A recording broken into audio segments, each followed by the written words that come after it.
राधे राधे दोस्तों, आज हम आपको भगवान के वराह अवतार की कथा सुनाएंगे। भगवान की लीला कथाओं को सुनना सदा ही हृदय को तुष्ट करने वाला होता है।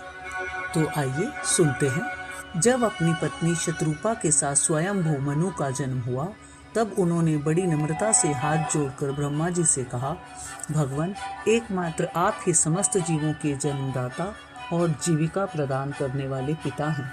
तथापि हम आपकी संतान ऐसा कौन सा काम करें जिससे आपकी सेवा कर सकें। ब्रह्मा जी ने कहा, तुम दोनों का कल्याण हो, मैं तुमसे बहुत प्रसन्न हूँ। तुम अपनी इस भार्या से अपने ही समान गुणवती संतति उत्पन्न करके धर्म पूर्वक पृथ्वी का पालन करो और यज्ञों द्वारा श्री हरि की आराधना करो। मनु जी ने कहा कि मैं आपकी आज्ञा का पालन अवश्य करूँगा, लेकिन सब जीवों को निवास स्थान प्रदान करने वाली पृथ्वी इस समय प्रलय के जल में डूबी हुई है। आप इस देवी के उद्धार का प्रयत्न कीजिए। तब पृथ्वी को इस प्रकार अथाह जल में डूबी देखकर ब्रह्मा जी बहुत देर तक मन में यह सोचते रहे, इसे कैसे निकालूं। जिस समय मैं लोक रचना में लगा हुआ था, उस समय पृथ्वी जल में डूब जाने से रसातल को चली गई है। अब तो सर्वशक्तिमान श्री हरि ही मेरा यह काम पूरा करें। ब्रह्मा जी इस प्रकार विचार ही कर रहे थे कि उनके नासा छिद्र से अकस्मात अंगूठे के बराबर आकार का एक वराह शिशु निकला। और बड़े आश्चर्य की बात तो यह हुई कि आकाश में खड़ा हुआ वह वराह शिशु ब्रह्मा जी के देखते देखते ही क्षण भर में हाथी के समान बड़ा हो गया।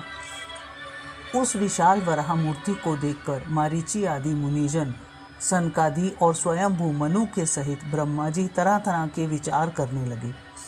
ओह, शूकर के रूप में यह कौन दिव्य प्राणी प्रकट हुआ है, यह कैसा आश्चर्य है। ब्रह्मा जी और उनके पुत्र इस प्रकार सोच ही रहे थे कि भगवान यज्ञ पुरुष पर्वताकार होकर गरजने लगे। सर्वशक्तिमान श्री हरि ने अपनी गर्जना से दिशाओं को प्रतिध्वनित करके ब्रह्मा और श्रेष्ठ ब्राह्मणों को हर्ष से भर दिया। इसके बाद देवताओं के हित के लिए गजराज की सी लीला करते हुए वे जल में घुस गए। तब वाराह रूप भगवान अपने बाण के समान पैने खुरों से जल को चीरते हुए उस अपार जल राशि के पार पहुँचे। वहाँ रसातल में उन्होंने समस्त जीवों की आश्रयभूता पृथ्वी को देखा। फिर वे जल में डूबी हुई पृथ्वी को अपनी दाढ़ों पर लेकर रसातल से ऊपर आए। उस समय उनकी बड़ी शोभा हो रही थी। जल से बाहर आते समय उनके मार्ग में विघ्न डालने के लिए महापराक्रमी हिरण्याक्ष ने जल के भीतर ही उन पर गदा से आक्रमण किया। इससे उनका क्रोध चक्र के समान तीक्ष्ण हो गया और उन्होंने उसे लीला से ही इस प्रकार मार डाला जैसे सिंह हाथी को मार डालता है। उस समय उनके रक्त से थूथनी और कनपटी सन जाने के कारण वे ऐसे जान पड़ते थे मानो कोई गजराज लाल मिट्टी के टीले में टक्कर मारकर आया हो।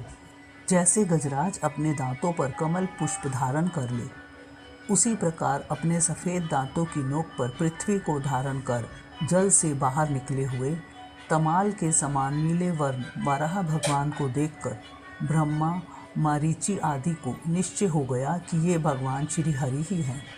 तब वे हाथ जोड़कर वेद वाक्यों से उनकी स्तुति करने लगे। पृथ्वी को धारण करने वाले भगवान, आपकी दाढ़ों की नोक पर रखी हुई यह पर्वता आदि मंडित पृथ्वी ऐसे सुशोभित हो रही है जैसे वन में से निकलकर बाहर आए हुए किसी गजराज के दांतों पर पत्रयुक्त कमलनी रखी हो। आपके दांतों पर रखे हुए भूमंडल के सहित आपका यह वेदमय वराह विग्रह ऐसा सुशोभित हो रहा है जैसे शिखरों पर छाई हुई मेघमाला से कुल पर्वतों की शोभा होती है। चराचर जीवों के सुखपूर्वक रहने के लिए आप अपनी पत्नी इन जगत माता पृथ्वी को जल पर स्थापित कीजिए।